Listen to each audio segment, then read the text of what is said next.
اعوذ باللہ من الشیطان الرجیم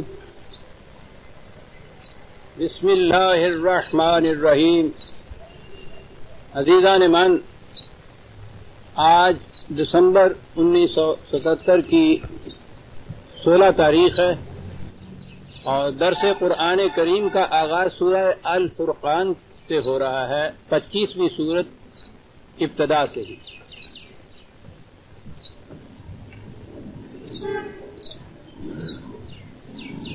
سورت کی پہلی آیت ہے تبارک الذی نزل الفرقان علی عبدہ لیکون للعالمین نذیر. عام ترجمے کی روح سے کہا جاتا ہے کہ بابرکت ہے وہ ذات کہ جس نے اپنے بندے پر فرقان نازل کیا، قرآن نازل کیا، تاکہ یہ انسان کے لیے، تمام لوگوں کے لیے ڈرانے کا موجب ہو جائے. ترجمہ یہی آپ کو نظر آئے گا ہر جگہ. تبارک برکت کا لفظ تو ہمارے ہاں صبح سے شام تک ہر زبان پر ہوتا ہے، دعا بھی دیتے ہیں ہم، برکت عطا فرمائے. تبارک وہی ہے خود بابرکت اور برکات عطا کرنے والا، برکت عطا کرنے والا. یہ برکت ہوتی کیا ہے؟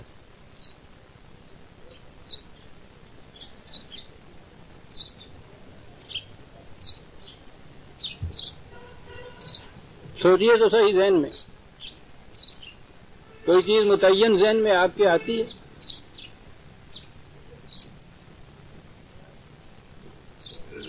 یہ چیزیں تو بچپن سے سنتے آئے نا، تو بسم اللہ پڑھ کے روٹی نہ شروع کریے تو پھر برکت نہیں رہتی. سوچیے، میں عرض کر رہا ہوں کہ برکت کہتے کسے ہیں، اور سوچیے. ہے نا ایک ذہنی موہوم سی تصوراتی چیز، اور صرف اس ایک لفظ پر ہی نہیں. کبھی سوچیے گا صبح سے شام تک کتنے لفظ ہم بولتے ہیں کہ جن کا کوئی متعین مفہوم ہمارے ذہن میں نہیں ہوتا. بولتے رہتے ہیں، ساری عمر بولتے رہتے ہیں، ساری قوم بولتی رہتی ہے، ساری دنیا بولتی رہتی ہے. لیکن کھڑے ہو کے سوچیے تو صحیح کہ وہ ہم کہتے کیا ہیں؟ برکت عطا کرے. برکت ہوتی کیا ہے؟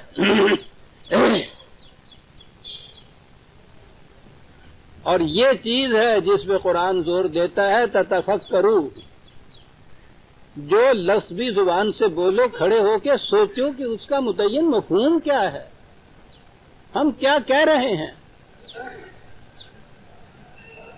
اعلیٰ تعلیم جو ہے، اعلیٰ اقدار جو ہے، ان کو چھوڑیے. روزمرہ کی زبان میں جو الفاظ آپ بولتے ہیں ان کے متعلق تو آپ کو معلوم ہو کہ میں کہتا کیا ہوں.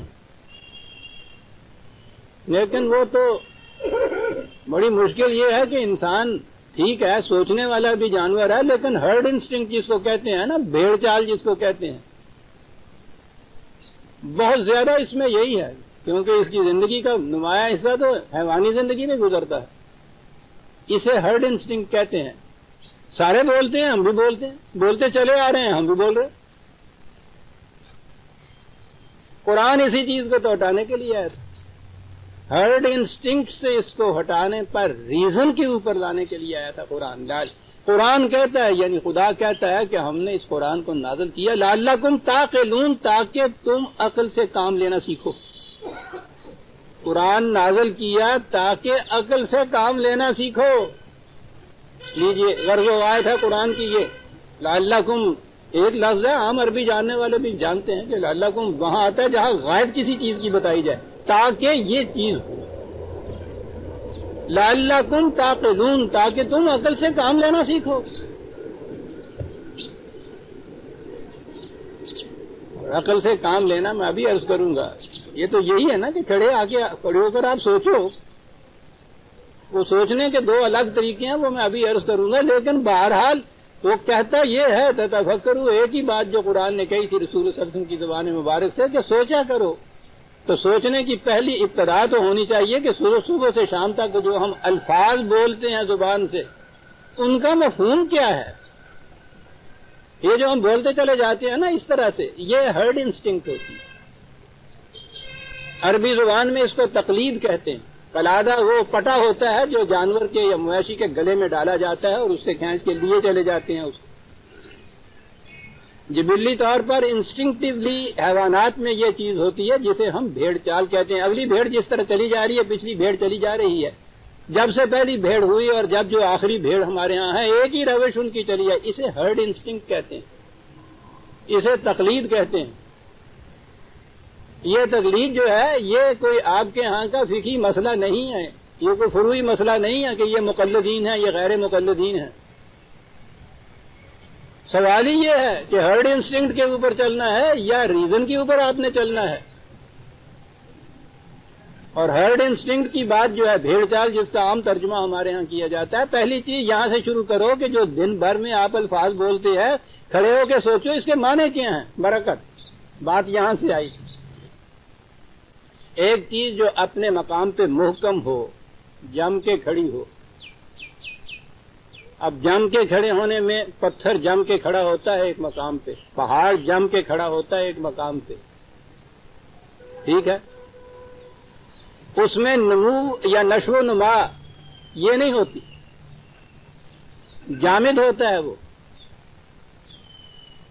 لیکن ایک شے جو اپنے مقام پہ محکم مستحکم بھی ہو اور اس میں نشو و نما بھی ہو رہی ہو, عربی زبان میں اسے برکت کہتے ہیں. جیسے درخت اپنے مقام پہ بھی جم کے کھڑا ہے اور نشو و نما بھی ہو رہی ہے. سوچ رہے ہیں آپ ایک لفظ میں کیا کچھ کہہ جاتے تھے یہ لوگ, پتہ نہیں کیا کر گئے یہ زبان بنانے میں یہ لوگ جو تھے.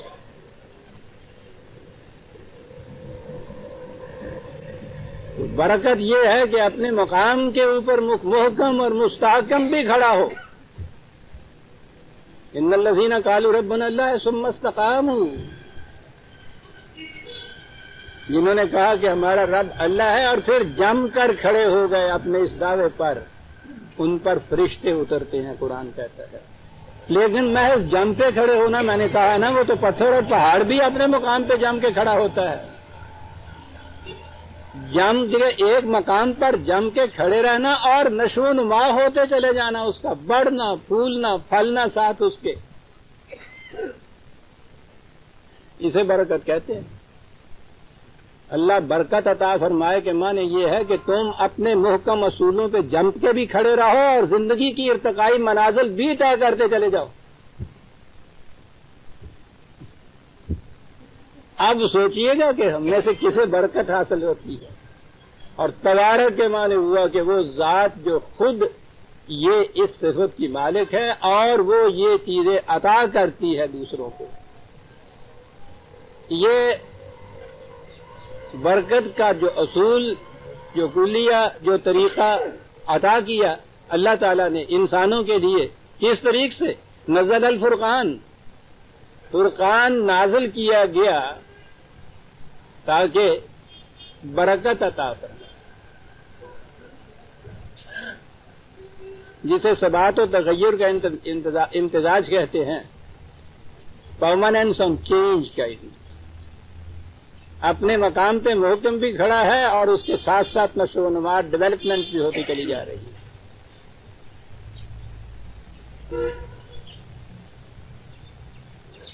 اس مقصد کے لیے یہ نازل کی. کیا نازل کیا؟ فرقان. اس میں شبہ نہیں کہ قرآن کریم کی خصوصیات بیان کرنے کے لیے بہت سے الفاظ قرآن میں آئے ہیں, لیکن میں یہ کہتا ہوں کہ اگر صرف یہ ایک ہی لفظ آتا تو کافی ہو جاتا. اتنا جامع لفظ انسانی زندگی کے بنیادی مسائل حل کرنے کے لیے ایک لفظ فرقان. وہ تو پھر ایک قاف ہے نا, فرق ہمارے ہاں بھی تو فرق کہتے ہیں نا, تو فرق تو کہتے ہیں نا ایک چیز میں دوسری چیز میں فرق کرنا. فارسی زبان میں یہ لفظ سر کے معنوں میں استعمال ہوتا ہے.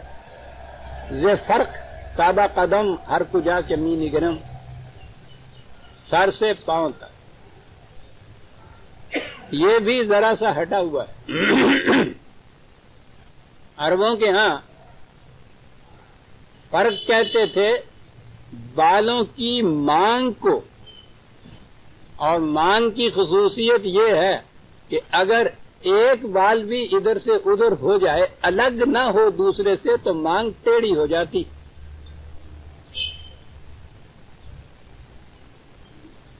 اس طرح دو چیزوں میں امتیاز، تفریق، ڈسٹنکشن، کہ بال برابر فرق نہ رہے ان میں، ایسی نمایاں طور پہ دو چیزیں الگ الگ ہوں کہ ان میں بال برابر فرق نہ رہے، تو اسے کہا جاتا تھا ان کے ہاں فرق. مانگ کو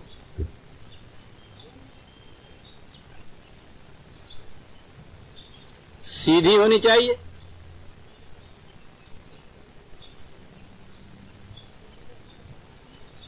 آپ کو پتا ہے یہ مانگ سیدھی کرنے کا طریقہ کیا ہے؟ بات میں سے بات نکل آتی ہے. قرآن کریم کے اعمال قرآنی ایک چیز ہوتی ہے نا. اعمال تو کام کا نام تھا قرآن کے مطابق اعمال، لیکن اعمال قرآنی کے معنی ہوتے ہیں قرآن کی آیتوں کے تعویذ لکھنا، ورد وظائف بتانا. کتابیں لکھی ہوئی ہیں اس کے اوپر. مولانا اشرف علی تھانوی مرحوم کی بھی کتاب ہے، اس میں لکھا ہوا ہے کہ ایک بی بی آئی شکایت کرنے کے لیے حضرت صاحب کے پاس کہ میری مانگ سیدھی نہیں نکلتی. تو آپ نے فرمایا کہ اہدنا الصراط المستقیم 7 دفعہ پڑھ کے کنگھی پہ پھونک مارو، مانگ سیدھی نکلا ہے. تو انہوں استعمال ہی نہیں پتا ہے نہ آیا تھا. ساڈیا مڈیا نے وال ہی ایوں کر کے کر دی. پہلے کھبے پاسے کی تھی مانگ، اتنے بھی کام نہ بنیا تو انہوں نے جٹا دھاری بن گیا جنوں بی بی کہنے نے چلو سیاپا ہی مکایا بچوں، نہ رہے بانس نہ رہے بانسری، تو مانگ ہی نکل گئی اس میں. ان کی ساری زندگی میں یہ فرق اور مانگ نہیں رہتا. پھر عزیزان من تفریق ہی نہیں رہتی. فرق کہتے تھے عربی زبان میں ایسی نمایاں تفریق جس میں بال برابر فرق نہ ہو. اور الفرقان، فرقان وہ جو اس قسم کی تفریق پیدا کر دے، اور الفرقان کے صرف وہی ایک شے ایسی ہے کہ جو اس قسم کی تفریق پیدا کر سکتی ہے. الف لام کیوں آتا ہے عربی زبان میں؟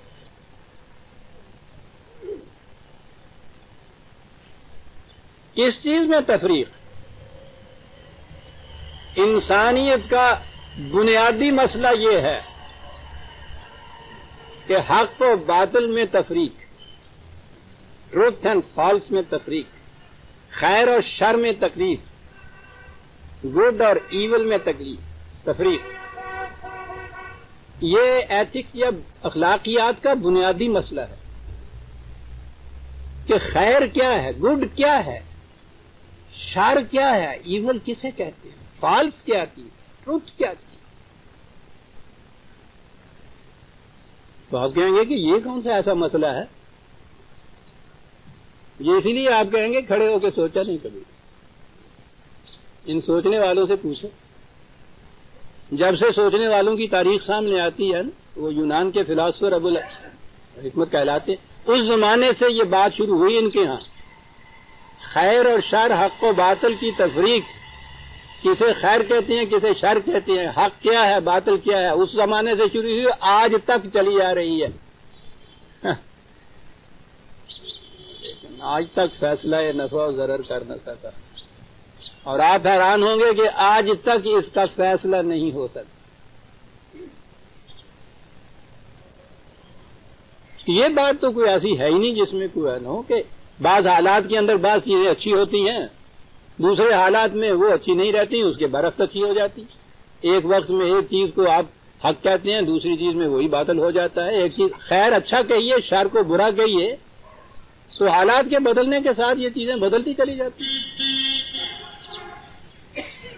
مثلا یہ چیز عام طور پہ کہی جائے گی نا کہ سچ بولنا اچھا ہے، جھوٹ بولنا برا ہے. تو پہلی چیز تو اگر یہ پوچھی جائے کہ صاحب یہ جھوٹ بولنا برا کیوں ہے، وہیں کھڑے ہو جاتے ہیں آپ کہ صاحب یہ بھی کوئی بات پوچھنے کی ہے، برا کیوں ہے صاحب بتا دیجئے. نہیں پوچھنے کی، مجھے نہیں پتا.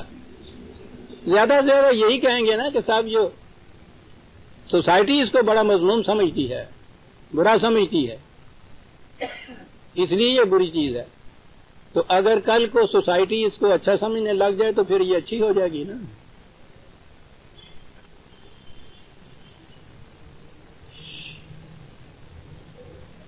تاریخ میں کتنی ہی سوسائٹیاں ایسی گزری ہیں جن کے ہاں سچ بولنا بہت بڑی اچھائی کی بات سمجھا جاتا تھا.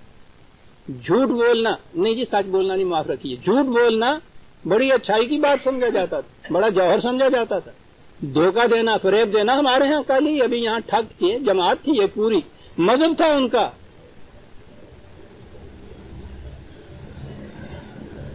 وہ پجاری تھے درگا یا کالی دیوی کے.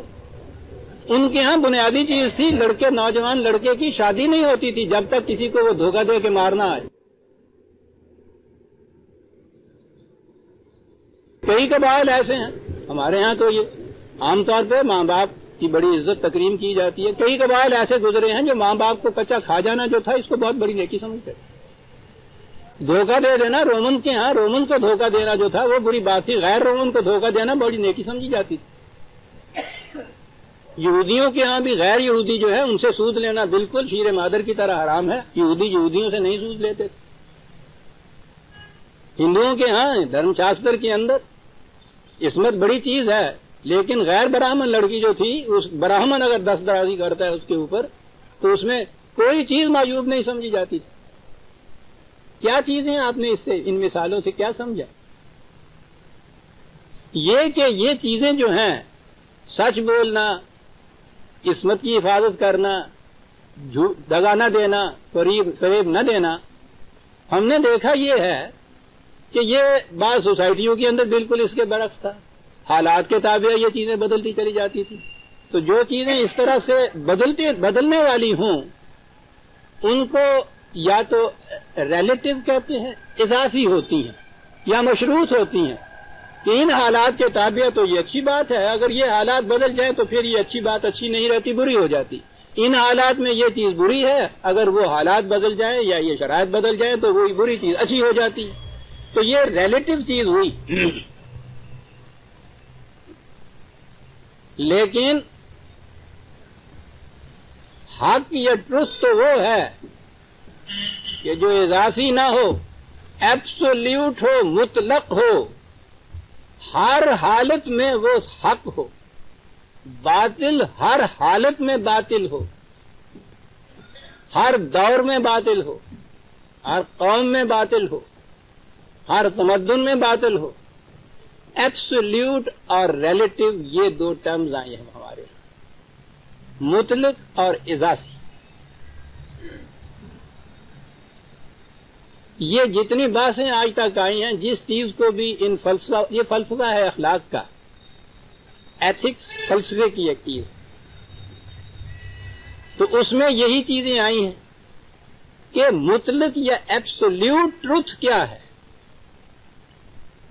ایبسولیوٹ یا مطلق خیر کیا ہے جو کسی حالت میں نہ بدلے، کسی شرط سے مشروط نہ ہو، ریلیٹو نہ ہو، ایبسولیوٹ ہو، یعنی محکم ہو اپنے مقام کے اوپر. حق کے مطلق، اور میں کہتا ہوں کہ عربی زبان میں تو حق کے ساتھ مطلق کے لفظ کے کہنے کی ضرورت ہی نہیں. وہ تو حق کہتے ہی اسے تھے جو ہر مقام پہ، ہر شرط پہ، ہر حالت میں حق ہو، اٹل ہو. حق کا لفظ ہی وہاں بولتے تھے جو ایبسولیوٹ ہو. ان کے یہاں ریلیٹو حق، اضافی حق، اس کا تصور ہی نہیں تھا. کیا بات ہے! وہ تو جب ہمیں اس سے اضافی سے یا ریلیٹو سے الگ کرنا پڑا تو ہم حق مطلق اپنے یہاں بولتے ہیں. یہ غلط ہے زبان کے اعتبار سے. حق ہے ہی دی ٹروتھ.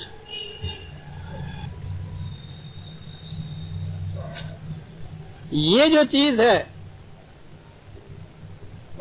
کہ ایک چیز بعض شرائط کے تابع شر ہے، ذرا حالات بدل جائیں وہی خیر ہو جاتا ہے.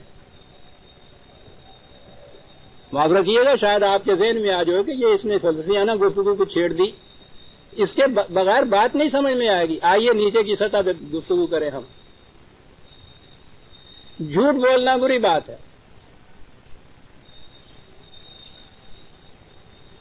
ٹھیک ہے، ہر ایک ہم میں سے کہے. قرآن کی روح سے کذب جو ہے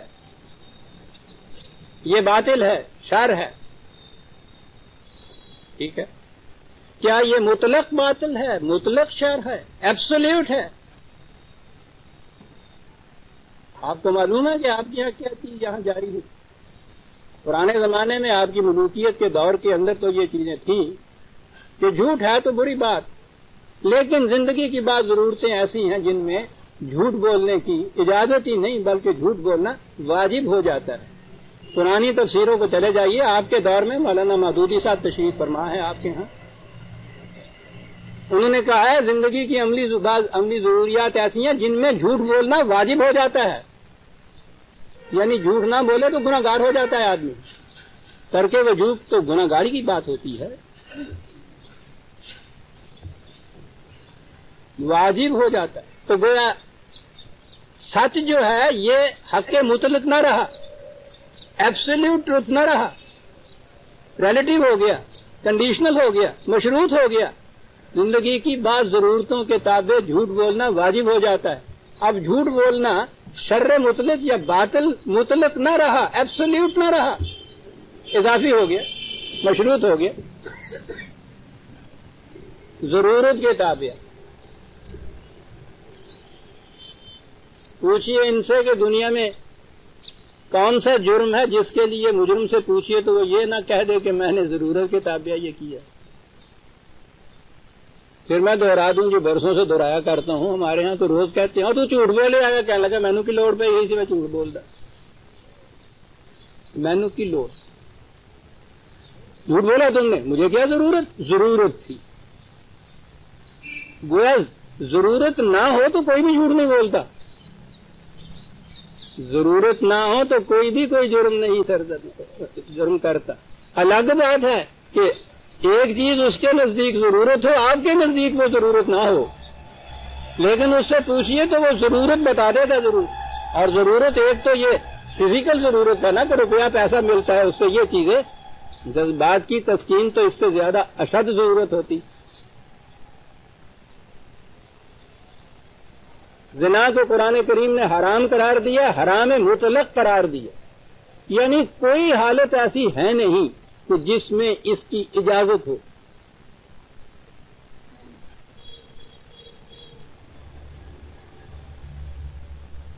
اب یہ کچھ جو ہے جو اس کا ارتکاب کرتے ہیں، زبان سے نہ کہیں، ایک اشد ضرورت ہے جس کے تابع یہ کیا جاتا ہے۔ جنسی جذبے کی تسکین، اگر اس میں یہ جنسی میری بیٹیاں اور میں نے معاف رکھے، جنسی جذبے کا اشتعال ہو ہی نہ، انگیخت ہو ہی نہ، سوال ہی نہیں، خیال ہی نہیں ادھر آ سکتا، وہ تو اس جذبے کی شدت ہے۔ اس سے زیادہ ضرورت جسے آپ کہتے ہیں یہ جذباتی ضرورت ہے۔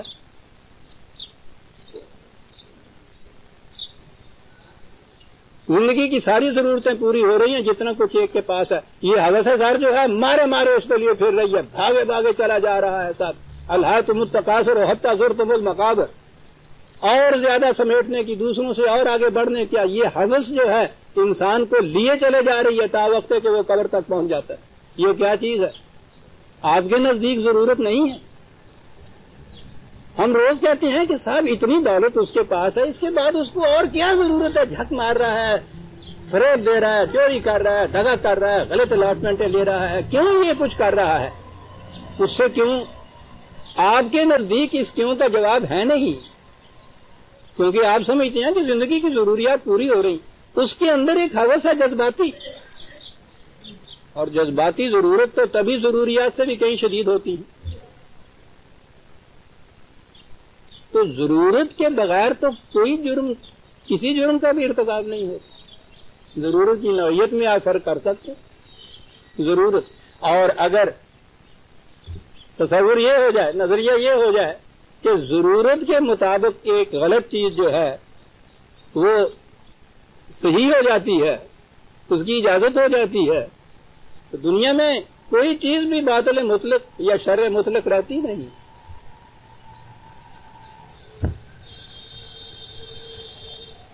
بڑے سے بڑے قاتل سے بھی آپ پوچھئے، وہ بھی اپنے اس جرم قتل کے جواز میں کچھ نہ کچھ کہے گا کہ میں نے یہ کیوں کیا۔ کیوں کا جواب ہی تو ضرورت ہوتی۔ میں نے انتقام لینا تھا، ایک جذباتی ضرورت ہے۔ ٹھاگ اگر مال لینے کے لیے کچھ کرتا تھا یا اپنا جو عقیدہ تھا اس کی ضرورت کے ماتحت دوسرے کو قتل کرتا تھا، یہ انتقام لینے کے لیے قتل کر رہا ہے، ضرورت کے تابع ہو رہا ہے۔ یہ اضافی چیزیں۔ مطلق حق کیا ہے کہ جو ہر حال میں حق ہے، ایبسولوٹ ہے، ریلیٹو نہیں ہے، کنڈیشنل نہیں ہے، بدل نہیں سکتا کسی حالت میں بھی۔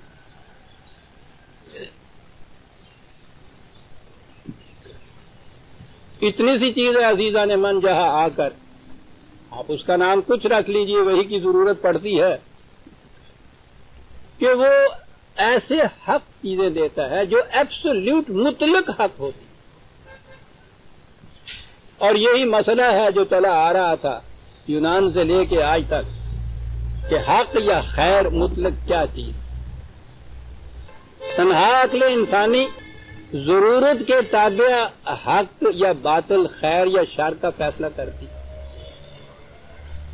یہ جو آپ پوچھتے ہیں کسی مجرم سے کہ کیوں تم نے کیا، تو اس کے لیے جو وہ دلائل دیتا ہے عقل کی روح سے دیتا ہے نا۔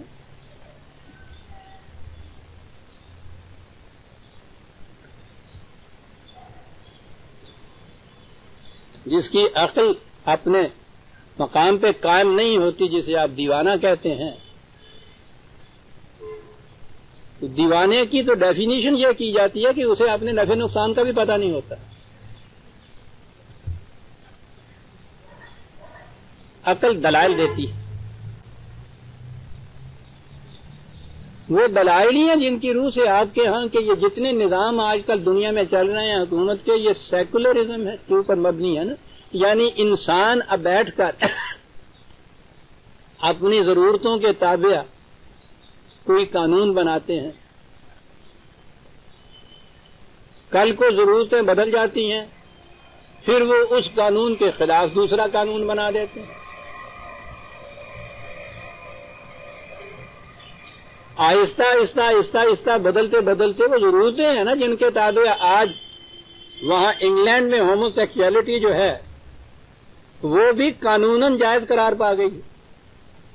میں بھی تنقید نہیں ان پہ کہا، میں کہہ یہ رہا ہوں کہ کل ہی ایک چیز ان کے ہاں جرم تھی، ایک قانون کے تابع وہ جرم نہیں رہا، تو گویا وہ جو چیز کل جرم قرار پائی تھی معیوب تھی، ان کے ہاں شر تھی، باطل تھی، مطلق شر یا مطلق باطل نہ رہی، کیونکہ دوسرے ہی دن دوسرے وقت میں انہوں نے اسے بدل دیا، اس کے خلاف قانون بنا دیا۔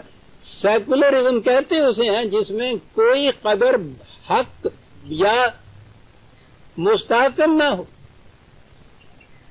ایبسولوٹ نہ ہو، مطلق نہ ہو، جو بدل سکتی ہو۔ اور جب مختلف قومیں اپنے ہیں اس نظریے کو ہی رائج کریں کہ اپنی ضرورت کے تابع جو چیز کل وہ حق سمجھتے تھے آج اس کو بدل سکتے ہیں اور اس کے خلاف چل سکتے ہیں، اس کا نتیجہ یہ وہ فساد جو ساری دنیا میں اس وقت پائے۔ آپ کسی قوم کے متعلق کہہ ہی نہیں سکتے کہ آج جس چیز کو اس نے باطل قرار دیا ہے کل کو بھی وہ باطل ہی قرار دے دی اسے۔ انسانیت اسی کی تلاش میں یونان کے فلاسفوں سے آج تک ماری ماری پھرتی رہی کہ یہ معلوم کر سکے کہ مطلق حق یا مطلق خیر کیا ہے۔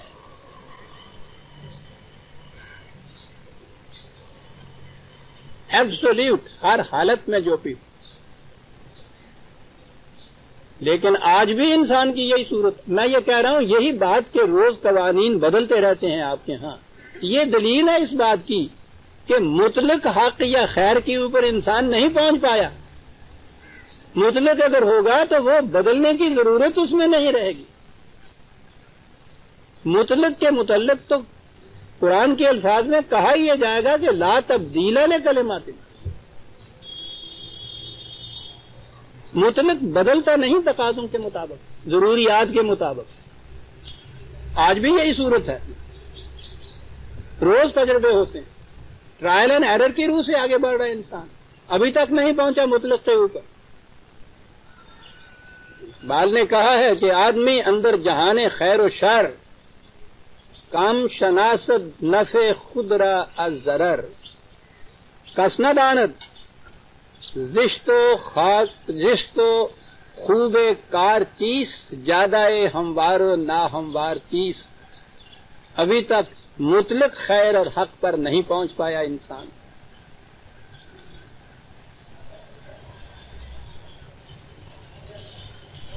یہ جو ابھی ابھی میں نے بات کہی ہے کہ جس چیز کو بھی یہ بدلتے ہیں کہ ہر وہ چیز جسے کل معیوب کہا جاتا تھا آج اسے مستحسن قرار دیا جاتا ہے، ان سے بات کیجئے تو اس کے حق میں وہ دلائل دیں گے. اور میں نے ابھی ابھی یہ کہا ہے کہ قرآن کریم سکھاتا یہ ہے کہ تم عقل سے کام کس طرح سے لو، تو اب وہ تو دلائل دیتے ہیں وہ تو عقل کی روح سے ہی دیتے ہیں. یہ مسئلہ پھر مشکل آ پڑا.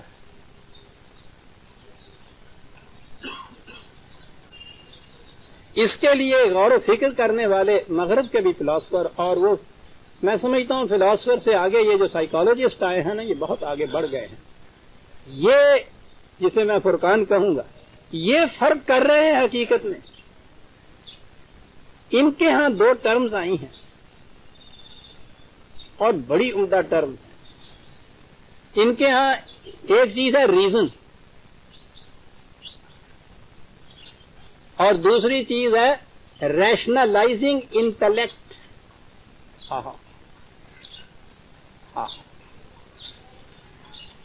یہ لوگ ریزن بولتے ہیں ایبسولوٹ مطلق شے کے متعلق جو بات کہی ہے، اور یہ جو اضافی چیزیں روز بدلتی ہیں اس کو حق ثابت کرنے کے لیے، اس کو صحیح ثابت کرنے کے لیے کہتے ہیں کہ یہ انٹلیکٹ ہے، ریشنلائز کرتی ہے اپنے فیصلوں کو. معاف رکھیے گا بات ذرا مشکل، لیکن غور سے سمجھتے جائیے، بڑے اہم مسائل ہیں عزیزان من. عقل اور عقل میں یہ فرق جو ہے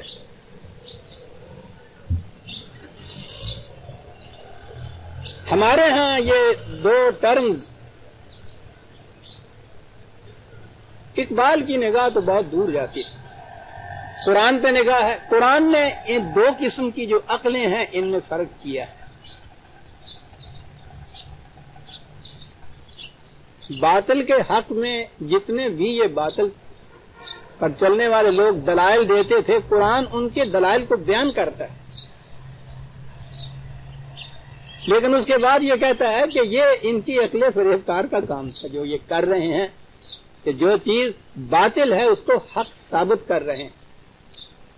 قرآن کریم کی اس بصیرت کی روح سے جو اقبال کو حاصل تھی، اور ادھر وہ فلسفے میں بھی آپ جانتے ہیں جو مقام اس کا تھا، وہ ان چیزوں کو اچھی طرح جانتا تھا. اس نے ہمیں دو ٹرم دی، دانش نورانی اور دانش برہانی.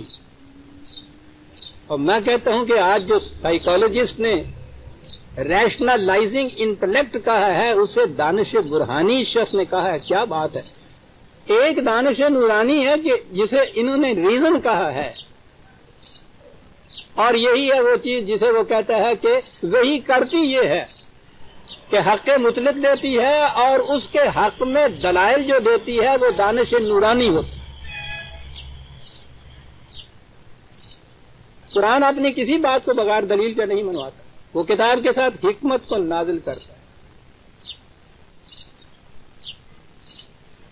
یہ جو دو اصطلاحیں آج آئی ہیں سائیکالوجسٹ کی، ان کی روح سے ہم کہیں گے کہ قرآن یہ جو دلائل دیتا ہے ایبسولوٹ مطلق حق کے حق میں وہ ریزن کہلا سکتی ہیں، اور یہ جو باطل کے کو حق ثابت کرنے کے لیے دلائل دیے جاتے ہیں وہ ریشنلائزنگ انٹلیکٹ کہلا سکتی ہے، دانش برہانی جسے قرآن وہ کہتا ہے. اور دوسری جگہ وہ اسی کو عقل خود بھی اور عقل جہاں بھی سے تعبیر کرتا ہے. بڑی چیز ہے سر.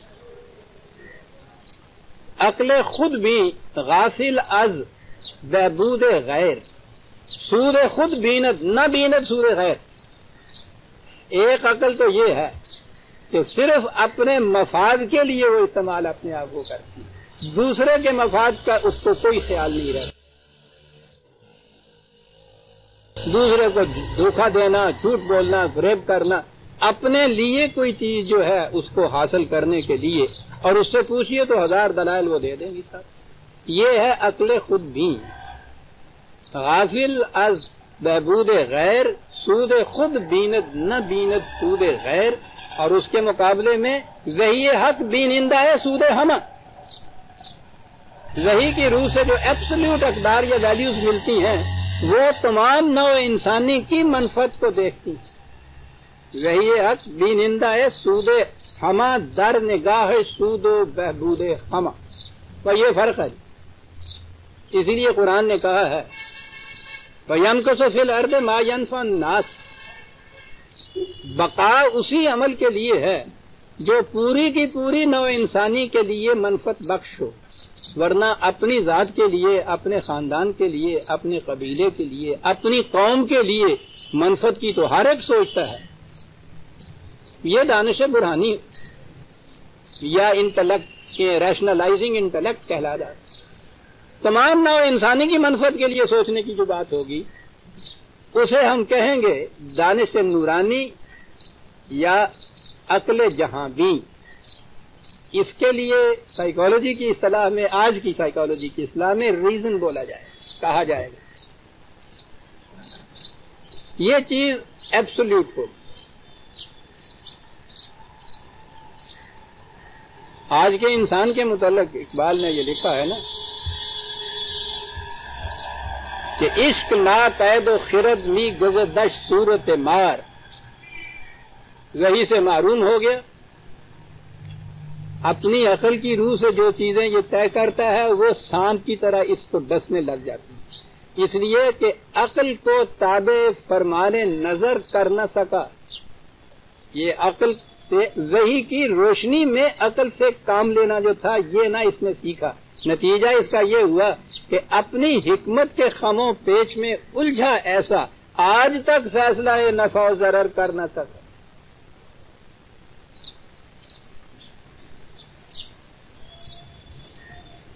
عزیزان من، دین وہی قرآن، اس کا سارا مسئلہ یہ ہے کہ مطلق حق کیا ہے اور مطلق شر باطل کیا ہے. مطلق حق یا خیر وہ ہے جو پوری نوع انسانی کے لیے منفعت بخشا اور ان کے لیے خیر کا اور برکت کا موجب ہے. شر وہ ہے کہ وہ پوری نوع انسانی نہیں. ہو سکتا ہے کہ اپنے دائرے کے اندر، اپنی قوم کے اندر وہ خیر ہو، ذرا اس سے باہر دوسرے انسان جو ہیں ان کے لیے وہ شر ہو جائے. اگر یہ چیز ہے تو یہ خیر مطلق یا حق مطلق نہیں ہوا، اضافی ہو گیا.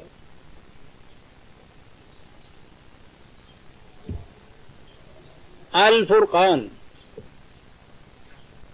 وہ جو ایبسولیوٹ حق اور باطل میں فرق کر کے بتائے، ایسا فرق کہ جس میں بال برابر بھی ابہام نہ رہے، الجھن نہ رہے. جو خیر اور شر میں، حق اور باطل میں اس طرح سے فرق کر کے بتائے کہ اسے مانگ کے متعلق کسی دلیل کی ضرورت نہیں ہوتی، اسے دیکھنے سے ہی پتہ چل جاتا ہے کہ سیدھی ہے یا ٹیڑھی، کچھ بال ادھر آ گئے ہیں یا نہیں صحیح ہے.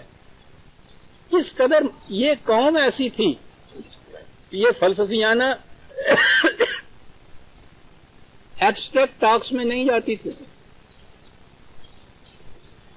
یہ محسوسات کی طرف کے مشاہدے سے نتائج اخذ کرتی تھی. اس لیے اس زبان کے سمجھانے کے لیے ہمیشہ محسوس مسائل دی جاتی. ڈسٹنکشن دو چیزوں میں ایسا نمایاں کہ جس میں دیکھتے ہی پتہ چل جائے کہ سیدھی ہے یا نہیں، ادھر ادھر فرق تو نہیں. اب اس کے لیے مانگ کی تشبیہ دینا کیا بات. قرآن ان کے ان الفاظ کو الف لام کے ساتھ استعمال کر دیتا ہے اور پھر اس کو ساتھ دی بڑھا دیتا ہے کہ یہی ہے وہ فرق کرنے والی شے. حق بھی ایبسولیوٹ اور حق کو بتانے والے یہ جو وحی کی روح سے اقدار دی گئی ہیں یہ بھی الفرقان، ان میں جو فرق کر کے دکھا ہے. تو اب آپ نے یہ دیکھ لیا کہ قرآن کریم کاہے کے لیے آیا ہے، اور پھر یہ بھی دیکھ لیا کہ یہ لا تبدیل لکلمات اللہ پھر کیوں کہتا ہے. اگر یہ مشروط و حالات کے تابع ہے، اگر یہ بدل جاتا ہو ضروریات کے تابع ہے، تو یہ تو پھر بدلنے والی شے تو مطلق رہ ہی نہیں سکتی. وہ تو ایبسولوٹ ہوتی نہیں ہے. ایبسولوٹ تو ان شرائط اور تقاضوں اور ضروریات سے بالا ہوتا ہے. ہر حالت میں، ہر آن میں، ہر زمانے میں وہ حق حق رہتا ہے، خیر خیر رہتا ہے، جو نوع انسانی کی، پوری نوع انسانی کی منفعت کے لیے ہوتا ہے.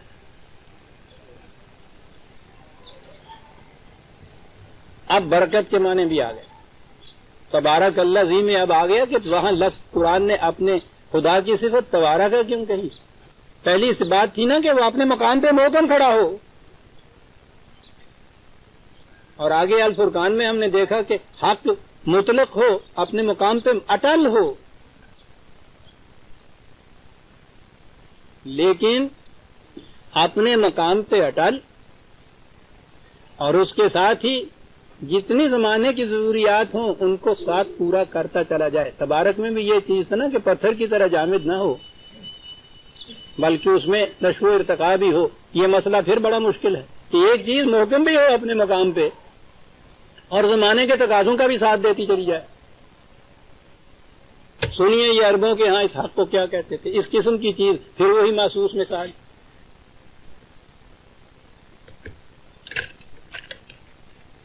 یہ جو ہمارے ہاں آج کل کے دروازے ہیں یہ تو ان میں ہنجز ہوتی ہیں نا لگی ہوئی. پرانے زمانے کے وہ دروازے ہوتے تھے ان میں نیچے وہ چوکٹے سی ہوتی تھی نا، تو نیچے ایک ایسی سی لکڑی ہوتی تھی اس میں وہ گلی، اور اوپر اسی طرح سے ہوتا تھا اس میں بھی یہ گلی ہوتی تھی. تو وہ دروازے اس طرح سے ہوتے تھے. عربوں کے ہاں یہ چیز جس کے اندر یہ آ کے رکھی جاتی تھی، یہ جو تھے، جی ہاں پنجابی کیوں کیوں تھی کہنے آگے میں پتہ نہیں اردو کی کہنے، یہ تو اپنے مقام کے اوپر مستحکم ہوتی تھی اور دروازہ ضرورت کے مطابق کھلتا بھی تھا، ضرورت کے مطابق بند بھی ہوتا تھا. وہ اسے حق کہا کرتے تھے کہ اپنے مقام پہ اٹل ہو، وہاں سے نہ ہلے اس کی وہ جو ہے گٹلی سی. لیکن ضرورت ہے اگر وہ اپنے مقام پہ جامد ہو جائے، بند ہے تو بند رہے، کھلا ہے تو کھلا رہے، وہ دروازہ ہی نہیں ہو سکتا، وہ تو دیوار ہو گئی. وہ کم اس قدر ہو کہ ادھر ذرا ادھر ادھر نہ ہل سکے، اور ضرورت کے مطابق جب اندر جانا چاہے کھل جائے، باہر آنا چاہے بند کر دیں، جب جی چاہے بند ہو جائے، جب جی چاہے کھول دیں. وہ اپنے مقام کے اوپر وہ اٹل کھڑا ہو سکتا. یہی برکت ہوگی نا. تبارک الذی نزل الفرقان. عزیزان من یہ قرآن ہے، یہ کتاب یعنی چیزیں دیگر. یہ عربوں کی زبان تھی جو ان حقائق کی متحمل ہو سکتی تھی. کیا بات! سوچئے کہ اس دور میں 1400 سال پیش تک سمجھانے کے لیے یہ اس مثال سے بہتر مثال کو ہو سکتی ہے، آج بھی نہیں ہو سکتی. اپنے مقام پہ بھی مستحکم رہے، ضروریات کا ساتھ بھی دیتا چلا جائے.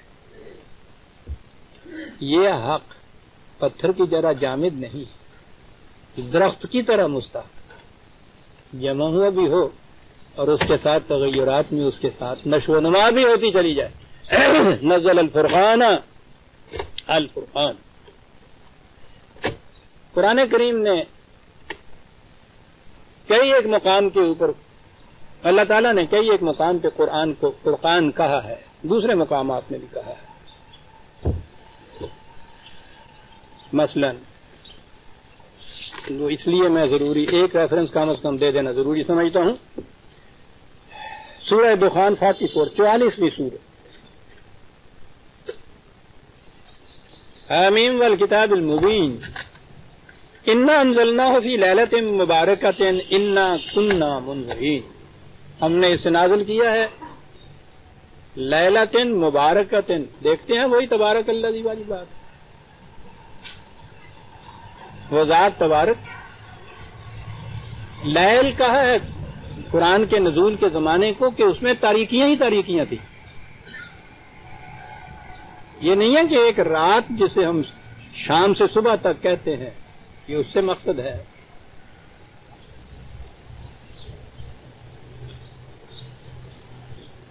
تاریکیوں کے دور کے اندر،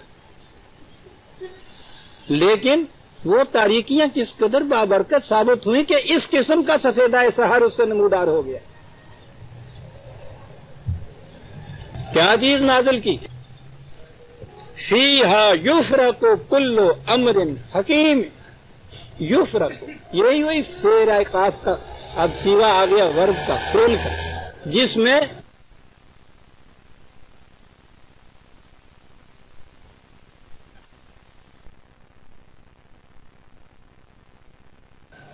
دیکھیے کہ دوسرے مقامات کے اوپر وہ کیا کہتا ہے. اس کے مطابق بات سمجھ آتی.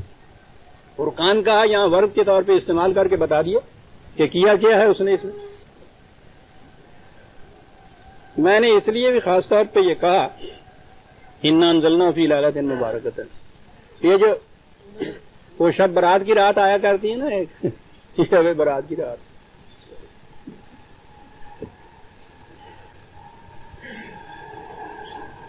اس کی کوئی حیثیت ہے ہی نہیں شرعی. ویسے تو ہر تہوار ہمارے جو مناتے ہیں کوئی نہ کچھ تو بتاتے ہیں نا کہ اس میں یہ ہوا، اس میں یہ ہوا.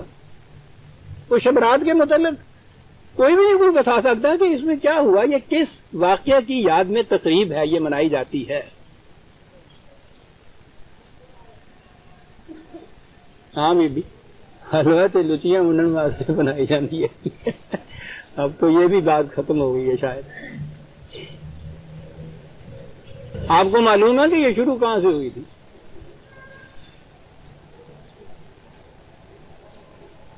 عباسیوں کے خلفاء یہ مجوسی تھے. مسلمانوں کے ادھر آئے، اقتدار ان کے ہاتھ میں آیا.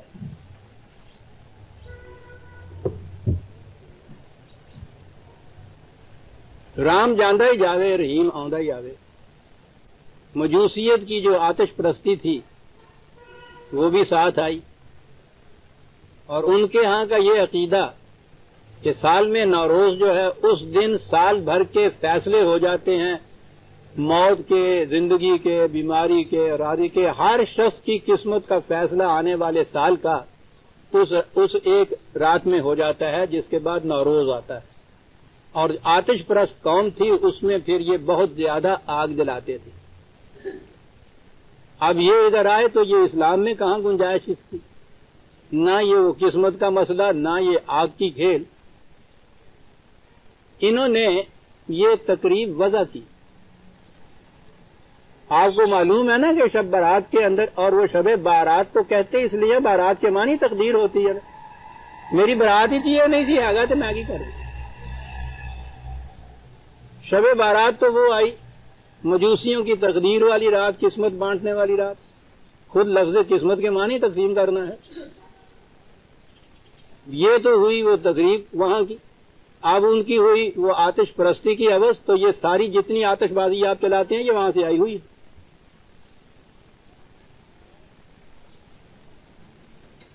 اب یہ چلا آ رہا ہے، آپ کے ہاں کا یہ مذہب کا جز ہو گئی.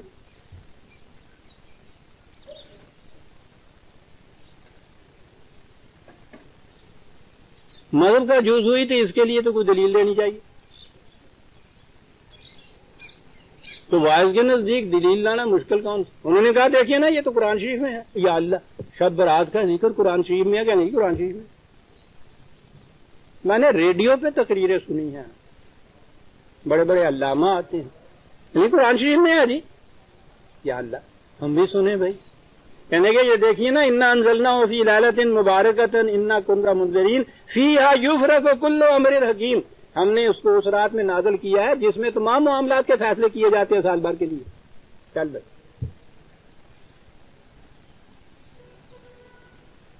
کہنے کہ وہ یہ ہے. عرض کیا گیا کہ حضور یہ شب برات جو ہے یہ تو وہ شب برات کا جو مہینہ اس میں آتی ہے نا، شعبان میں. اور قرآن کریم کے متعلق خود قرآن میں ہے کہ شہر رمضان الذی انزل فیہ القرآن، کہ یہ رمضان کے مہینے میں نازل ہوا ہے. تو وہ تو رمضان کے مہینے میں کوئی رات اگر آپ کہتے ہیں تو آنی چاہیے، تو یہ پہلے ہی آ گئی ہے. یہ کیسے ہو گیا؟ کہنے لگا جی تمہیں حجتاں بڑیاں ہوندیاں ہے نہیں کی علاج. ٹھیک ہے جی، علاج بڑیاں حجتاں ہوندیاں تمہیں. یعنی دلیل تاریخ سے نہیں ہے کوئی لایا، انہوں نے کہا کہ قرآن میں یہ ہے کہ رمضان الذی قرآن بابا کوئی رات ایسی تم نے بنانی تھی تو رمضان میں تو بناتے، وہ رمضان کے آخری عشرے کے اندر اس رات کی تلاش پھر اور کرتے ہیں. یہ شب رات تو تر دینے تو عید تک رات ہی لب ترے جان دینے.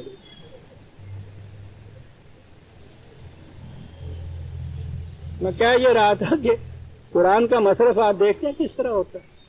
مسجد کے اندر باز نہیں تھا، ریڈیو کے اوپر ساری دنیا کو سنا رہے تھے جی، اور ہر سال یہ کچھ سناتی، یہ کچھ کرتی. فرقان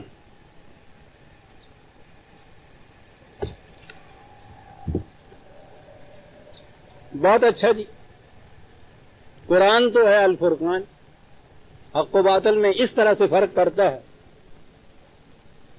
ہمیں فرقان نے کیا دیا؟ کہا تمہیں بھی دیا.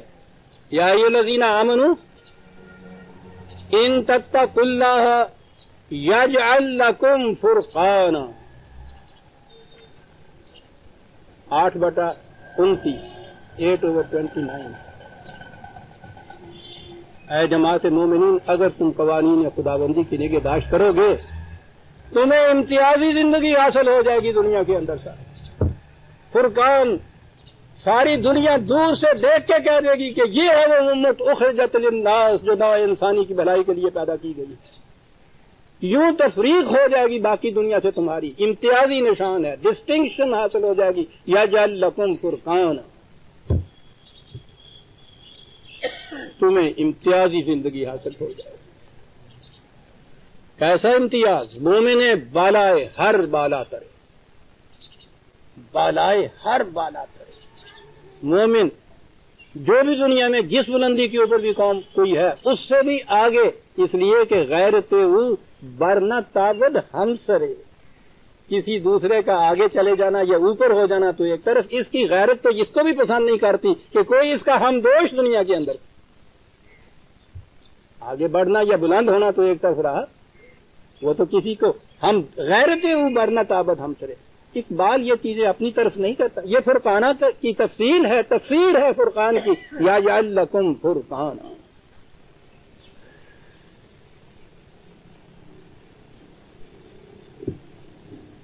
امتیازی نشان. ان سے پوچھئے کہ قرآن تو یہ کہتا ہے، ٹھیک ہے ساری دنیا میں امتیازی نشان تو ہے نا. ساری دنیا کے بھوکے، ساری دنیا میں ذلیل، ساری دنیا کے محکوم، کسی کام کو ہم دوش نہیں انہوں نے ہونے دیا. امتیاز تو ہے ہی نا. بدنام نہ ہوں گے تو کیا نام نہ ہوگا. امتیازی نشان. معاف رکھیے گا بیچ میں کبھی کبھی ایسی چیزیں بھی آ جاتی ہیں. بات وہ بڑے زور کی کہہ گئے تھے تو وہ بھانڈ کم بخت. بات تو بڑے زور کی کہہ گئے تھے. فرقان یا امتیازی نشان کہ حشر کے دہاڑے مختلف قومیں آتی جائیں گی، تعارف کے لیے آواز آ جائے گی یہ وہ قوم آئی ہے، یہ وہ قوم آئی ہے، یہ وہ قوم. اس کے بعد ایک قوم آئے گی صاحب سوکھی ہوئی، ہڈیاں نکلی ہوئی، زرد روح، کپڑا بھی پورا پہننے کے لیے نہیں ملا ہوا، نظر آ رہا ہے کہ بالکل فقر و فاقے کی حالت میں چلی آ رہی ہے. آواز آ جائے گی کہ ہاں یہ آ رہی ہے اللہ کے محبوب کی امت، دیکھیے سارے. وہ پوچھیں گے کہ یہ کس قسم کی یہ قوم آئی؟ کہا آپ نے دیکھا باقی ساروں سے الگ قوم ایک ممتاز. کہنے لگے کہ کیا امتیاز ہے؟ تو کہنے لگے کہ یہ اللہ کے رنگ میں رنگی ہوئی ہے، نہ وہ کھاتا ہے نہ انہیں کھانے کو ملتا ہے، نہ وہ پہنتا ہے نہ انہیں کپڑا ملتا ہے، وہ بھی لامکان ہے، نہ میری گھر کاٹ کوئی نہیں ہے گا. یجعل لکم فرقانا. امتیازی زندگی ہے نا. بس تھوڑا جہا آدمی نو ٹھیٹ ہونا پہنتا ہے. عزیزان من، فرقان قرآن نے یہ کہا ہے واضح زبان کہ کبھی نہیں ہو سکے گا کہ کفار کو مومنین کی جماعت کے اوپر غلبہ حاصل ہو جائے، کبھی نہیں ہو سکے گا۔ آج دنیا میں مسلمانوں کی کسی خطہ میں الگ قومیں کہنا یہی اسلام کے خلاف ہے، وہ تو امتی بات تھی، لیکن آپ کیونکہ بڑھ چکی ہے کہنا پڑتا ہے۔ کوئی ایک قوم بھی دنیا میں ایسی ہے کہ کفار کا کسی نہ کسی طرح سے ان کے اوپر غلبہ نہ ہو، بالواسطہ بلا واسطہ، مادی نہیں تو ذہنی صحیح، سیاسی صحیح، ساری دنیا میں مغلوب قوم۔ اس نے کہا تھا کہ کفار کو کبھی مومنوں کے اوپر غلبہ حاصل نہیں ہو سکے۔ فرقان اسے کہتے ہیں۔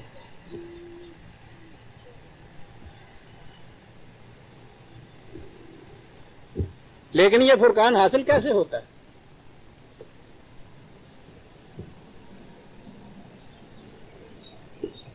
اس کے متعلق بھی فرقان دینے والے نے جو وعدہ کیا تھا اسی نے بتایا کہ فرقان حاصل کیسے ہوتا ہے۔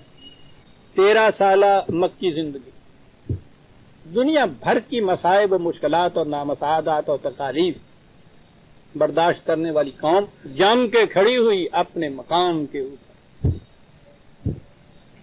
کیا تھا ایمان ان لوگوں کا صاحب؟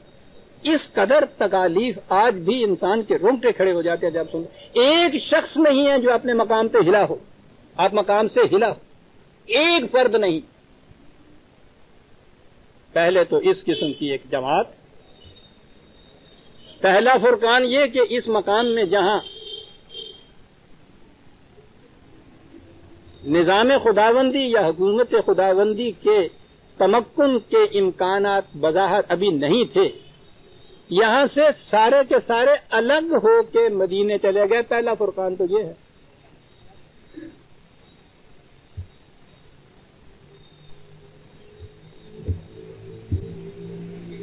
اسی لیے قرآن نے اتنی اہمیت دی ہے اس کو کہ مکے کے رہنے والے یا کسی اور جگہ کے باوجود استطاعت کے امکان کے اگر وہاں سے ہجرت کر کے یہاں نہیں آتے تو وہ جماعت مومنین میں شامل نہیں ہیں۔ فرقان کی یہ کیفیت، وہ الگ کر دینا چاہتا تھا چھانٹ کے ان کو، وہاں جا پہنچے، پناہ گزینوں کی حیثیت سے وہاں یہ بھی پہنچے ہیں بیچارے، کہ انہوں نے مکے والوں نے یورش کر کے اس دور کے معیار کے مطابق ایک لشکر جرار لے کر اپنے ساتھ 1000 آدمی کا لشکر پورا لیس ہتھیاروں سے مدینے پہ چڑھائی کے لیے آ گئے۔ ارے بابا یہاں بیٹھے ہوئے بیچارے یہ پناہ گزین تمہیں تو وہاں کچھ نہیں کہتے تھے، انہیں پتا تھا یہ کچھ نہ کہنے والے اگر ان کا نظام دنیا کے کسی خطے میں بھی متمکن ہو گیا تو یہ کسی اور نظام کو چھوڑے گا نہیں، پھر وہ یورش کر کے یہاں آ گئے، مدینہ سے باہر نکل کے۔ اب وہ وقت آ گیا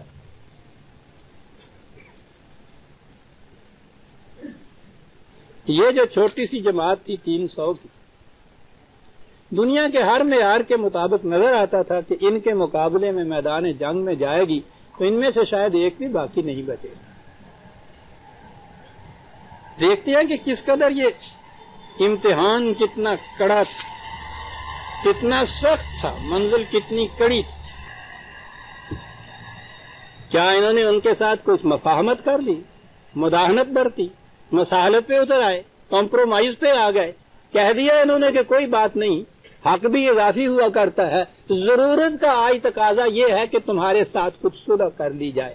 میں کہتا ہوں اس سے بڑی ضرورت بھی کوئی اور ہو سکتی تھی جو اس مقام کے اوپر آ کے آ پڑی تھی۔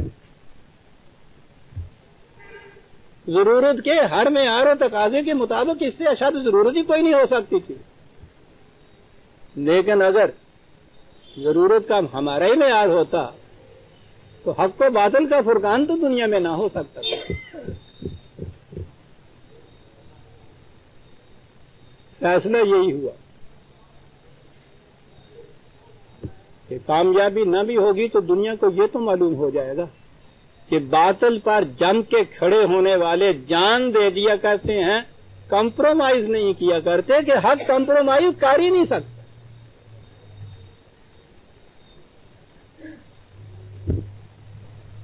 وہ ایسے وقت میں کم درجے کی ضرورت تو ایک طرف، جان کو محفوظ رکھنے کی ضرورت کے بھی قائل نہیں ہوتے،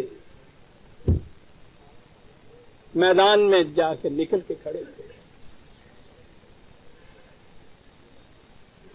اور وہ جو تاریخ میں وہ آتا ہے، میں سمجھتا ہوں کہ وہ ہیرے کی طرح جگمگا رہی ہے حضور کی وہ دعا جو اس وقت کی ہے، وہ ہے حقیقت میں فرقان کی صحیح تفسیر۔ یہ گیا ہے کہ صفیں باندھ کے کھڑے ہو گئے ایک دوسرے کے سامنے۔ وہ اس زمانے میں یہ جسے مذہبی پیشوا آج کہتے ہیں، جسے آج رسول کہتے ہیں، وہ مسجد میں صرف نماز کرانے والا نہیں ہو، جماعت کرانے والا یا آواز کہنے والا نہیں ہوتا تھا، فوج کا کمانڈر ان چیف بھی وہی ہوتا تھا۔ رسول اللہ صلی اللہ علیہ وسلم اس اپنی فوج کے سربراہ کمانڈر ان چیف۔ صفیں کھڑی کرنے کے بعد تاریخ میں ہے کہ ایک طرف حضور تنہائی میں کھڑے ہو گئے، ایک ماہویت کے عالم میں آسمان کی طرف نگاہ اٹھائی۔ ماہویت کا یہ عالم تھا، تاریخ کہتی ہے کہ حضور کے چادر جو اوپر دی ہوئی تھی وہ سڑک کے نیچے ڈھلک کے جا رہی تھی، اور وہ فرمائے رہے تھے حضور، یا التجا کر رہے تھے رب العزت میں بدرگاہ میں کہ بار الہ، یہ مٹھی بھر جماعت اس آسمان کے نیچے جو حق کی علمبردار ہے، ان کے علاوہ کوئی اور حق کا علمبردار آج ہے نہیں۔ یہ تو حق کی شہادت دینے کے لیے آ گئی میدان میں، انہوں نے تو اپنی جان دے دینی ہے، اس سے ان کا تو کچھ نہیں بگڑے گا، یہ سب کچھ سمجھ سوچ کے یہاں آئے ہیں۔ میں صرف یہ کہنا چاہتا ہوں کہ اگر آج یہ جماعت اس میدان کے اندر ختم ہو گئی تو پھر میں چونکہ خاتم النبیین ہوں، اس کے بعد پیغمبر کوئی نہیں آنا، یا اللہ یہ سوچ رکھ کہ اس کے بعد قیامت تک تیرا نام لینے والا دنیا میں کوئی نہیں رہے گا۔ کیا بات ہے اس دعا کی، ذمہ داری اس میں ڈال دی، میرا تو کچھ نہیں جانا۔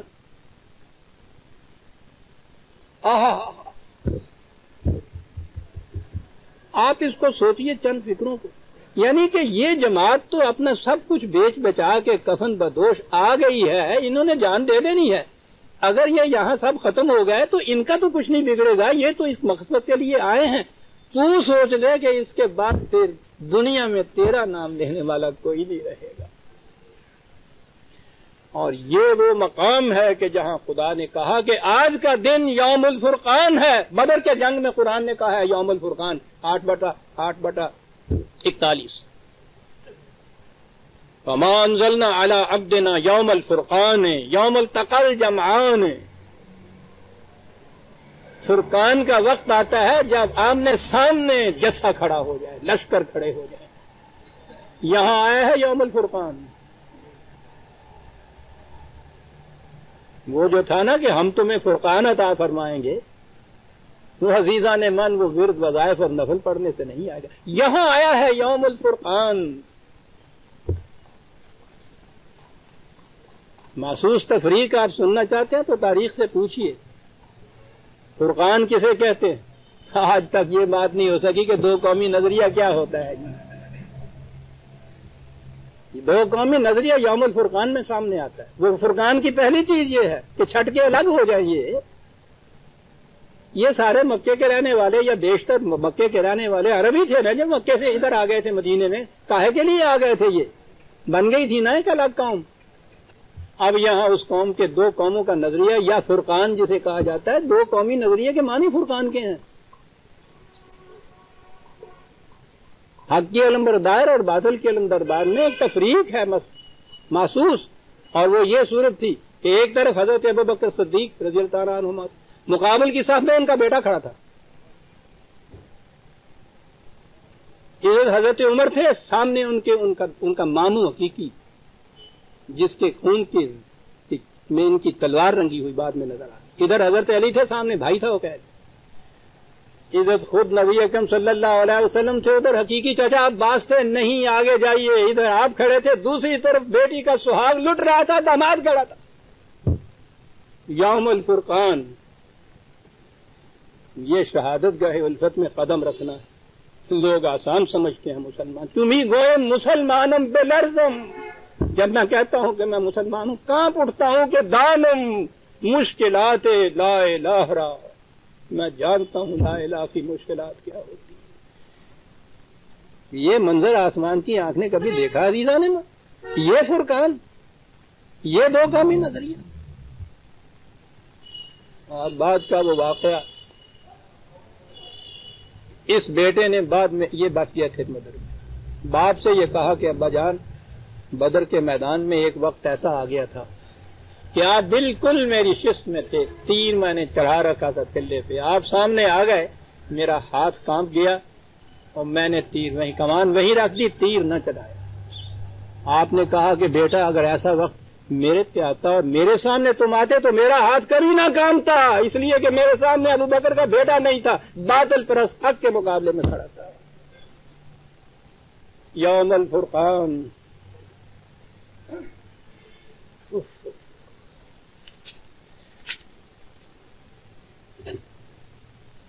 رکھیے غالب تو مجھے درد نوائی میں معاف، آج سینے میں میرے درد سوا اٹھتا ہے، کیا حق ہے مجھے۔ یوم الفرقان، کون تھے یہ 300 جن کے ایمان کی شہادت تو ابھی سامنے آ گئی؟ درجہ اول کے صحابہ، مہاجرین اور مجاہدین ہی ہے نا قرآن نے جن کے متعلق کہا ہے کہ یہ مومن حقہ ہیں۔ قرآن شہادت، خدا شہادت دیتا ہے ان کے مومن حقہ ہونے کی، جن کے لیے اس نے کہا ہے کہ وہ جنت ہم نے ان کے لیے تیار کر رکھی ہے، سوال ہی نہیں کہ ان کے متعلق سوا۔ یہ سارے کھڑے ہیں اس طرف، تاکید ملازہ ہو عین اس وقت۔ ابھی میں نے کہا ہے نا کہ جو کچھ ہم نے نازل کیا یوم الفرقان پہ، کیا نازل کیا تھا یوم الفرقان پہ؟ کہا یہ تھا کہ یاد رکھو وَمَن يُوَلِّهِمْ يَوْمَئِذٍ دُبُرَهُ إِلَّا مُتَحَرِّفًا لِقِتَالٍ أَوْ مُتَحَيِّزًا إِلَىٰ فِئَةٍ فَقَدْ بَاءَ بِغَضَبٍ مِّنَ اللَّهِ وَمَأْوَاهُ جَهَنَّمُ وَبِئْسَ الْمَصِيرُ۔ سن رکھو، انہیں کہا جا رہا ہے کہ آج اس میدان جنگ میں تم میں سے اگر کسی نے پیٹھ دکھائی وجود اس کے کہ وہ جنگ کے کسی تقاضے کے لیے، اسٹریٹجی کے لیے ایسا کرنا ضروری ہو جائے یا اپنی جماعت سے ملنا ہو، شکست خوردی کی ذہنیت میں اگر کسی نے آج آپ تم میں سے پیٹھ دکھائی، یہ 300 صحابہ سے کہا جا رہا ہے، تو کہا ہے اگر کسی نے آج پیٹھ دکھائی خدا کا غضب اس کے اوپر ہوگا، سیدھا جہنم میں چلا جائے گا۔ اس طرح سے فرقان حاصل ہوتا ہے عزیزان من دنیا میں۔ یہ تھے پھر جن کو وہ فرقان حاصل ہوا، تاریخ کے اوراق سے پوچھیے۔ دنیا میں 2 ہی صاحب فرقان قومیں تھیں اس زمانے میں، ایران کی تہذیب اور رومن کی تہذیب۔ چند سالوں کے عرصے کے اندر ان کے تختے الٹ کے رکھ دیے، ان کے وارث بن گئے صاحب۔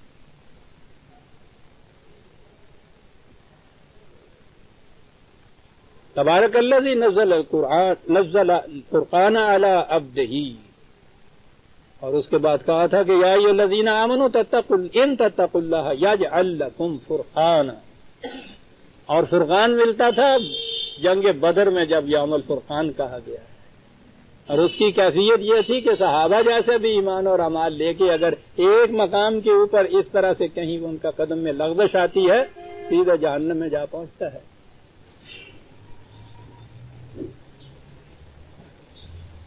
سنتے ہیں آپ قرآن کیا کرتا ہے؟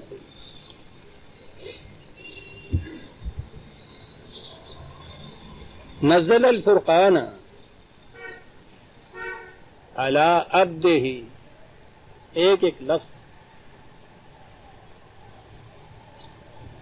اس کے سامنے تھی مذاہب عالم کی تاریخ، خدا کے سامنے تو ہوتی۔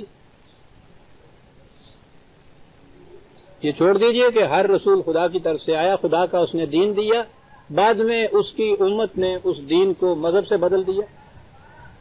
جتنے بھی مذاہب عالم آ رہے ہیں ان میں آپ ایک چیز دیکھیں گے، قرآن نے جسے غلو کہا،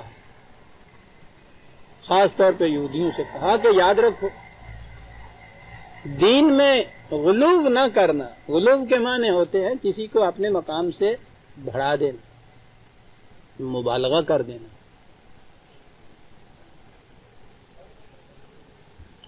کوئی قوم بھی اپنے بانی مذہب کی توہین نہیں کرتی، کبھی بھی نہیں کی، برداشت ہی نہیں کر سکتی، اس کو اس کے مقام سے گراتی نہیں ہے، لیکن ہر قوم نے اسے اس کے مقام سے اوپر کر دیا، بڑھا دیا۔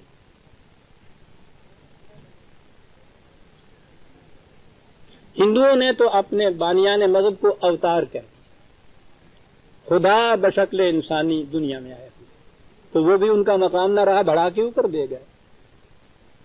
یہودیوں نے عزیر کو ابن اللہ کہہ دیا، عیسائیوں نے حضرت مسیح کو ابن اللہ کہہ دیا، وہ بھی اس مقام سے ان کو بڑھا دیا، اس مقام پہ نہیں رکھا، بڑھا دی۔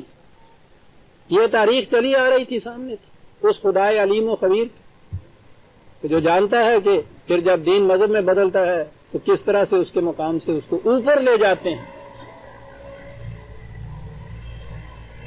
ایک ہی آیت کے 4 لفظوں میں تبارہ کا میں نے عرض کیا ہے کہ کیا بات تھی، فرقان میں نے عرض کیا ہے کیا بات تھی، اگلی بات یہ تھی کہ انہیں فرقان حاصل ہو جانا ہے اس قوم میں، باقی قوموں کے مقابلے میں بہت بلند ہو جانا اس قوم کے اندر، اور یہ تاریخ بتا رہی ہے کہ قومیں اپنے بانی مذہب کو اس مقام سے بہت اونچا لے جایا کرتی، اسی مقام پہ جہاں ان کے لیے فرقان کا ایک وعدہ دیا جاتا ہے، کہا کہ یہ جو تمہارے ہاں ہمارا رسول ہے، یہ جو تمہارے ہاں کا امام ہے، تمہارا سربراہ ہے،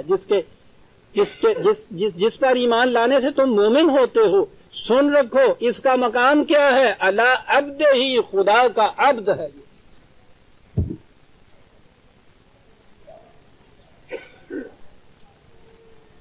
متعین کر دیا اس کا مقام،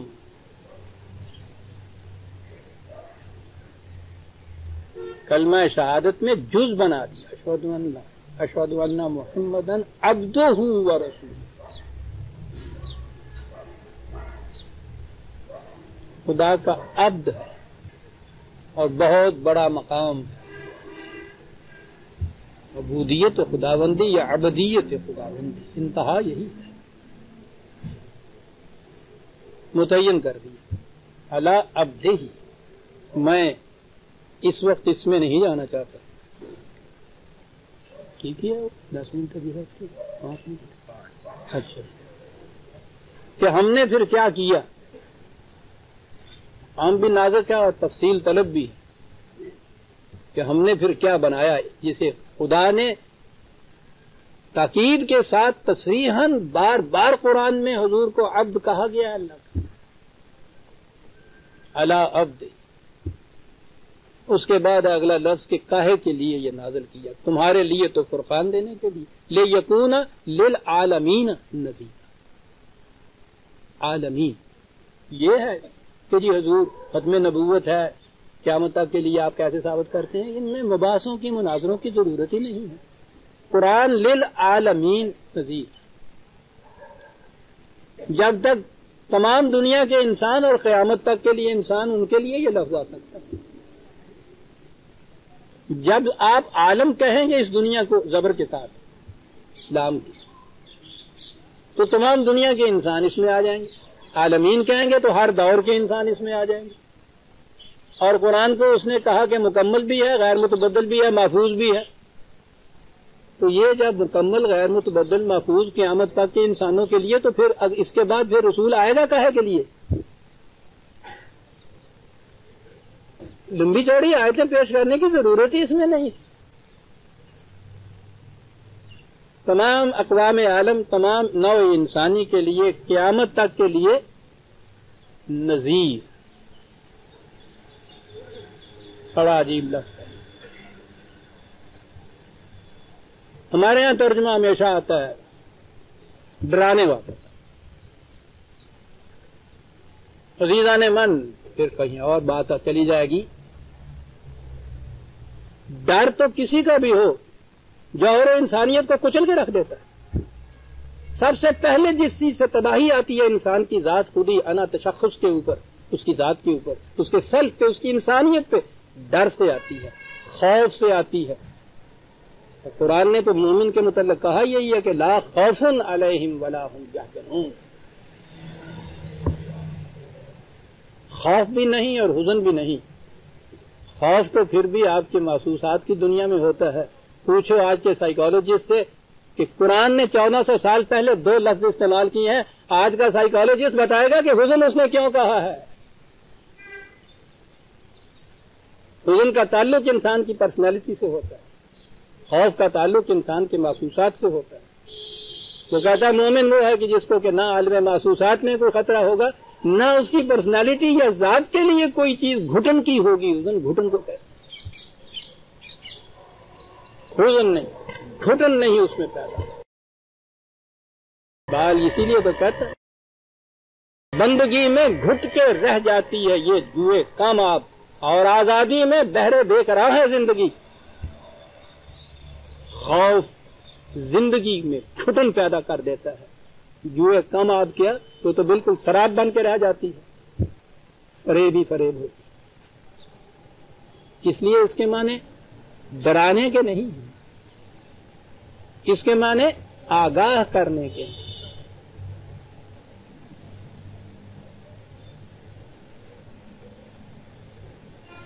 تقویٰ کے یہی معنی محتاط رہنا. زندگی کی شاہراہ پہ جتنے خطرناک مقامات آتے ہیں جن سے اس میں گھٹن پیدا ہوتی ہے اس کی ذات میں، نذیر کے معنی ان مقامات سے آگاہ کر دینے والا کہ یاد رکھو ان چیزوں سے یہ زندگی کی جوئے، یہ بحری بے قرار جو ہے جوئے کا ماب بن جائے گی. محتاط رہو، یہ چیزیں آئیں گی راستے میں. آگاہ کر دینے والا ان چیزوں سے.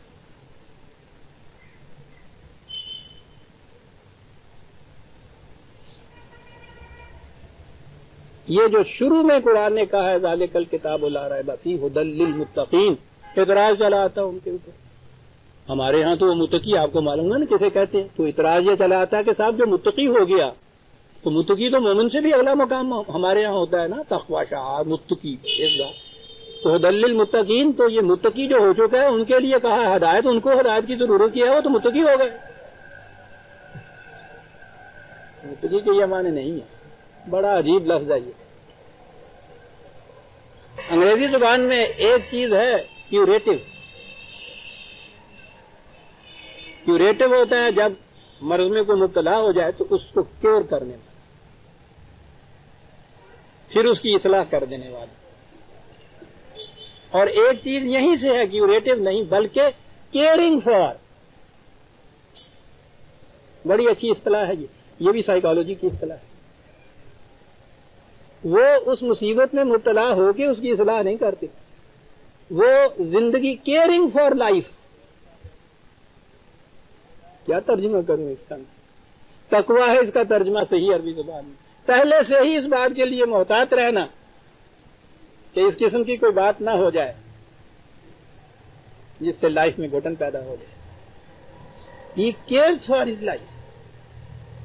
یہ ہے تقویٰ.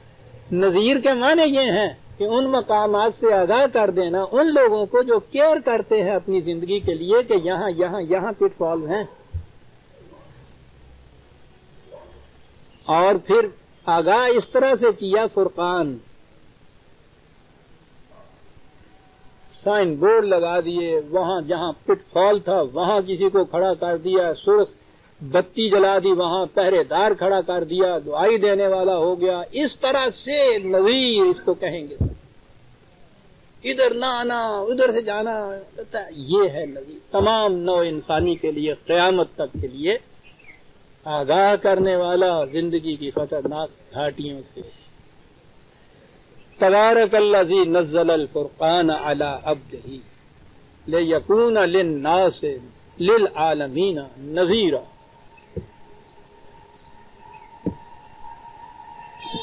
بہت بڑی چیز ہے جو کچھ کہا گیا ہے، لیکن کہنے والا کون ہے؟ للذی لہ ملک السماوات والارض.